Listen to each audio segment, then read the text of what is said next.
എല്ലാ മാന്യ പ്രേക്ഷകർക്കും ഒരിക്കൽ കൂടി മരുപ്പച്ച ഫാമിങ്ങിൻ്റെ പുതിയ വീഡിയോയിലേക്ക് സ്വാഗതം. നമ്മൾ ഇന്നുള്ളത് പോൾസൺ നിരപ്പേലിൻ്റെ നിരപ്പേൽ നഴ്സറിയുടെ കോട്ടയം ബ്രാഞ്ചിലാണ്. ഇത് സ്ഥിതി ചെയ്യുന്നത് കോട്ടയം ജില്ലയിലെ കറകച്ചാലിനടുക്കൽ കൂത്രപ്പള്ളി എന്ന് പറയുന്ന സ്ഥലത്താണ്. ഇവിടെ ഏകദേശം 14ഓളം വെറൈറ്റി ജാതി തൈകൾ അവൈലബിൾ ആണ്. ഹൈ റേഞ്ചിന് പറ്റിയതും ലോ റേഞ്ചിന് പറ്റിയതുമായ വെറൈറ്റികളാണ്. അതിനെ ഓരോന്നിനെയും നിങ്ങളുടെ മുന്നിലായിട്ട് ഞാൻ ഇൻട്രൊഡ്യൂസ് ചെയ്യാം. ഓരോന്നിൻ്റെയും പ്രത്യേകതകൾ എന്താണ്, അതിന് എത്ര കായ്ക്ക് എത്ര പത്രി വേണം നമുക്കൊരു കിലോ ആകാൻ, അതെല്ലാം ഞാൻ ഈ വീഡിയോയിലൂടെ നിങ്ങളിലേക്ക് എത്തിക്കുന്നതായിരിക്കും. ആദ്യമേ തന്നെ നിരപ്പേലിൻ്റെ സ്വന്തം ഗോൾഡൻ ജാതിയുടെ പ്രത്യേകത എന്താണെന്ന് വെച്ച് കഴിഞ്ഞാൽ 50 കായ്ക്ക് 1 കിലോ തൂക്കം വരുന്നു. അതിനേക്കാൾ ഉപരി നമുക്ക് പെട്ടെന്ന് കായ്ക്കണം, പെട്ടെന്ന് ജാതിക്ക കാണണം എന്നുള്ളവർക്ക് ഏറ്റവും നല്ലൊരു വെറൈറ്റി കൂടിയാണ് ഗോൾഡൻ ജാതി. 18-ാം മാസം കായ്ക്കുമെന്ന് പറഞ്ഞാൽ 18-ാം മാസം അവൻ കായ്ച്ചിരിക്കും. അതാണ് അവൻ്റെ ഏറ്റവും വലിയ പ്രത്യേകത. പിന്നെ പത്രി എന്ന് പറയുന്നത് മരത്തെ കിടന്ന് പൊട്ടി പറിച്ചെടുത്താൽ മാത്രമേ നമുക്ക് എപ്പോഴും നല്ല ഒരു ക്വാളിറ്റിയുള്ള പത്രി കിട്ടത്തുള്ളൂ. അത് താഴെ വന്ന് വീണ് കഴിഞ്ഞാൽ അതിൽ ഫംഗസ് വരും. പിന്നെ അതിനെ ഉണക്കിയാലും അത്രയും ഒരു ക്വാളിറ്റി കിട്ടത്തില്ല. അങ്ങനെ പത്രിയിൽ നിന്നും കൂടുതൽ വരുമാനം ആഗ്രഹിക്കുന്നവർക്ക് ഇങ്ങനെയൊരു പ്രശ്നം നിങ്ങൾ സ്വാഭാവികമായി നേരിടാറുണ്ട്. പിന്നെ ഇതിൽ എന്താണെന്ന് വെച്ച് കഴിഞ്ഞാൽ 50 കായാണ്. നിലത്ത് വീണാൽ ഒന്നും സംഭവിക്കാനില്ല. അതിനെ നമുക്ക് എങ്ങനെ വേണേലും ഉണക്കി നല്ലതായിട്ട് നല്ല ആദായം കിട്ടുന്ന ഒരു ഏറ്റവും നല്ല വെറൈറ്റി ആയിട്ട് തന്നെ നമുക്ക് ഗോൾഡനെ കാണാം. പ്രായമായവർക്ക് മരത്തിൽ പോയി പറിക്കാൻ പറ്റത്തില്ല. അവർക്ക് ഇത് ചുവട്ടിൽ നിന്ന് പെറുക്കിയാൽ പോലും ഏകദേശം നല്ല വരുമാനം നിങ്ങൾക്ക് ലഭിക്കും. അടുത്ത വെറൈറ്റി എന്ന് പറയുന്നത് ശ്രീലങ്കൻ ജാതിയാണ്. ശ്രീലങ്കൻ ജാതി എന്ന് പറയുന്നത് പത്രിക്കാണെ കൂടുതലുള്ളതും 5 മുതൽ 8 ഗ്രാം വരെ സ്റ്റാർട്ടിങ്ങിൽ 8 ഗ്രാം തൂക്കം കിട്ടണമെന്ന് ഒരിക്കലും ഞാൻ ഗ്യാരണ്ടി പറയില്ല. സ്റ്റാർട്ടിങ്ങിൽ 5 ഗ്രാം ആകാം, 4 ഗ്രാം ആകാം. പിന്നെ മുന്നോട്ടുള്ള വർഷങ്ങളിൽ അതിന് പത്രിക്ക് കനം കൂടും. അതുപോലെ തന്നെ ആവറേജ് കായ്ക്കും തൂക്കമുള്ള ഒരു ഇനം കൂടിയാണ് ശ്രീലങ്കൻ.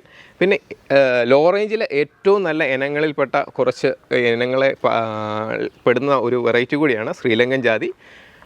പിന്നെ അടുത്തതായിട്ട് നമ്മൾ പൂത്തറ ജാതിയാണ്. പൂത്തറ ജാതി എന്ന് പറഞ്ഞു കഴിഞ്ഞാൽ അവൻ്റെ ജന്മദേശം തന്നെ വൈക്കം ആണ്. വൈക്കം എന്ന് പറയുന്നത് ഒരു തീരപ്രദേശമാണ്. അവിടുത്തെ ക്ലൈമറ്റ് എന്താണെന്ന് തീരപ്രദേശം എന്ന് പറയുമ്പോൾ എല്ലാവർക്കും അറിയാം. അതുപോലെ അങ്ങനെ ഉള്ള ഒരു സ്ഥലത്ത് നല്ല കൊലകുത്തി കായ്ക്കുന്ന ഒരു വെറൈറ്റി കൂടിയാണ്. ഏകദേശം 100 കായ്ക്ക് അടുത്ത് കിട്ടുമ്പോൾ 1 കിലോ തൂക്കം വരുന്നുണ്ട് കായ്ക്ക്. പിന്നെ പത്രിയും ന്യായമായിട്ട് നമുക്ക് ലഭിക്കുന്നുണ്ട് പൂത്തറ ജാതിയിൽ. അടുത്ത വെറൈറ്റി എന്ന് പറയുന്നത് IISR Indian institute of spices research centre കണ്ടുപിടിച്ച 3 വെറൈറ്റികളിൽ ഏറ്റവും മികച്ചതെന്ന് ഞാൻ കരുതുന്ന കേരളശ്രീ എന്ന് പറയുന്ന വെറൈറ്റിയാണ്. കേരളശ്രീയുടെ ഏറ്റവും വലിയ പ്രത്യേകത മലപ്പുറം ജില്ലയിലെ കരുവാരക്കുണ്ടെന്ന പ്രദേശത്താണ് അവൻ്റെ ജന്മദേശം. അതിന് കൊല കുത്തി കായ്ക്കും എന്നത് ഏറ്റവും പറയത്തക്ക കാര്യമാണ്. കൊല കുത്തി കായ്ക്കും. നല്ല ഏത് ലോ റേഞ്ചിലും നല്ല തലയെടുപ്പോടു കൂടി നിൽക്കുന്ന ഒരു ജാതി കൂടിയാണ് കേരളശ്രീ.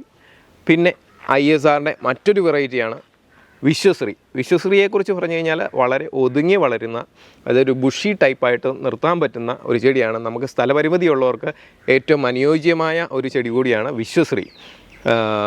അധികം സ്ഥലം വേണ്ട, വീടിൻ്റെ ഫ്രണ്ട് ഏരിയകളിൽ നിങ്ങൾക്കൊരു ജാതി നടണമെന്നുണ്ടെങ്കിൽ നിങ്ങൾക്ക് തീർച്ചയായും സെലക്ട് ചെയ്യാൻ പറ്റുന്ന ഒരു വെറൈറ്റിയാണ് വിശ്വശ്രീ. പിന്നെ മൂന്നാമത്തെ വെറൈറ്റി എന്ന് പറയുന്നത് സിന്ധുശ്രീയാണ്. സിന്ധുശ്രീ എന്ന് പറഞ്ഞാൽ അത് IISRൻ്റെ മറ്റൊരു മികച്ച ഇനം കൂടിയായിരുന്നു.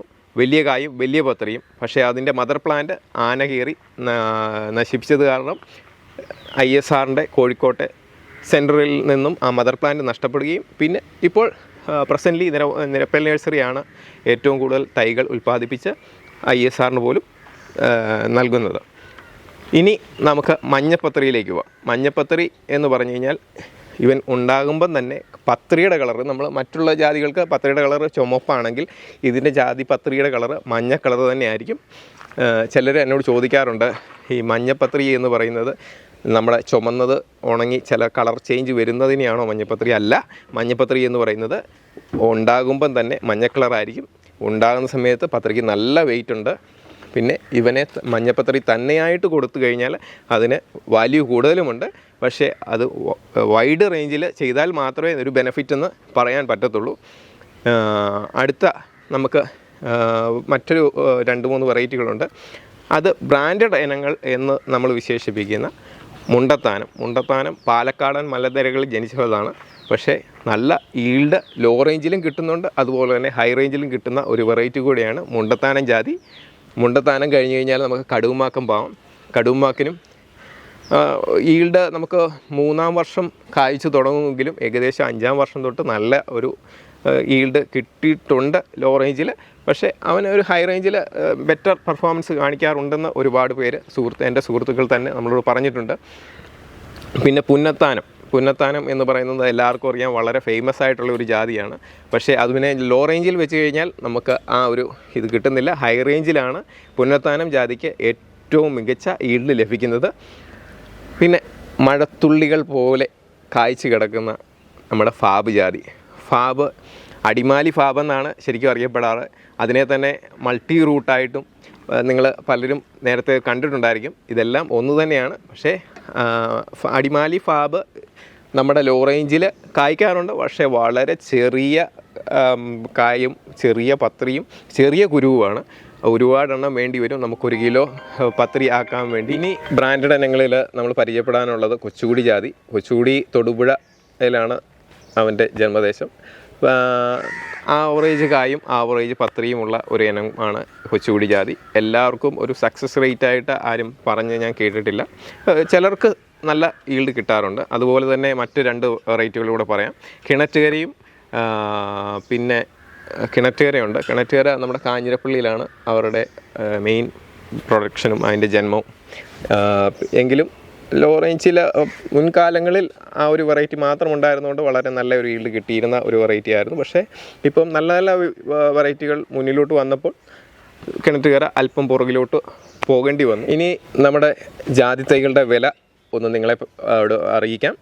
അതിൽ ബ്രാൻഡഡ് വെറൈറ്റികളായ കിണറ്റുകര, കൊച്ചുകുടി, കടുമാക്കൻ, ഫാബ്, പുന്നത്താനം, മുണ്ടത്താനം, കിങ് ഇതിനെല്ലാം 300 രൂപയും.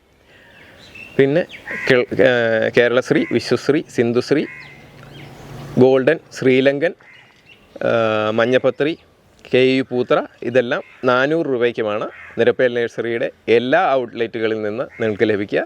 ഇതിൻ്റെ തന്നെ 2 തട്ടായ തൈകൾ ബ്രാൻഡഡ് ഇനങ്ങൾക്ക് 500 രൂപയും ഹൈബ്രിഡ് ഇനങ്ങൾക്ക് 600 രൂപയ്ക്കുമാണ് വിൽക്കുന്നത്. പിന്നെ ഇതൊന്നും കൂടാതെ നിങ്ങൾക്ക് നിങ്ങളുടെ വിലയേറിയ അഭിപ്രായങ്ങൾ ഞങ്ങളെ അറിയിക്കാം. ഞങ്ങൾ ഒരിക്കൽ തൈ തന്നതിന് ശേഷം അവിടെ വെച്ച് സ്റ്റോപ്പ് ആകുകയില്ല. ഞങ്ങളുടെ ഒരു വാട്സപ്പ് ഗ്രൂപ്പുണ്ട്. അതിലൂടെ നിങ്ങളുടെ തൈകളെക്കുറിച്ചുള്ള വളർച്ചയും അതിനു വേണ്ടിയ എന്തൊക്കെ സപ്പോർട്ടാണോ വേണ്ടിയത് നിങ്ങൾക്ക് ഷെയർ ചെയ്യാം. ഞങ്ങൾ 24/7 നിങ്ങളിലേക്ക് സപ്പോർട്ടീവായിട്ട് എപ്പോഴും കാണും. മറ്റു നഴ്സറികൾ പോലല്ല, ഒരു തൈ തന്നതിന് ശേഷം അതിനെ അവിടെ കൊണ്ട് അവസാനിപ്പിക്കുകയല്ല. നിങ്ങൾക്ക് അതിൻ്റെ വളർച്ച കാലഘട്ടത്തിൽ എന്തൊക്കെ അറിവുകൾ, എന്തൊക്കെ വളങ്ങൾ, എന്തൊക്കെ മരുന്നുകൾ വേണം, അവയെല്ലാം എങ്ങനെ യൂസ് ചെയ്യണം, അതിൻ്റെ അളവ് എത്രയാണ്, പിന്നെ നിങ്ങളുടെ സൈറ്റുകൾ വിസിറ്റ് ചെയ്ത് തൈകളെക്കുറിച്ചുള്ള അഭിപ്രായങ്ങളും അതിനു വേണ്ടിയ രീതികളെക്കുറിച്ചും പറഞ്ഞു തരുന്നതായിരിക്കും. നമ്മളെ ചാനൽ സബ്സ്ക്രൈബ് ചെയ്യാത്ത എല്ലാ സുഹൃത്തുക്കളും ചാനൽ സബ്സ്ക്രൈബ് ചെയ്യുക, ബെല്ലൈക്കൺ ക്ലിക്ക് ചെയ്ത് ലൈക്ക് ബട്ടൺ ചെയ്യുക, അതുപോലെ കമൻറ്റും രേഖപ്പെടുത്തുക. ഒരിക്കൽ കൂടി എല്ലാവർക്കും നന്ദി, നമസ്കാരം.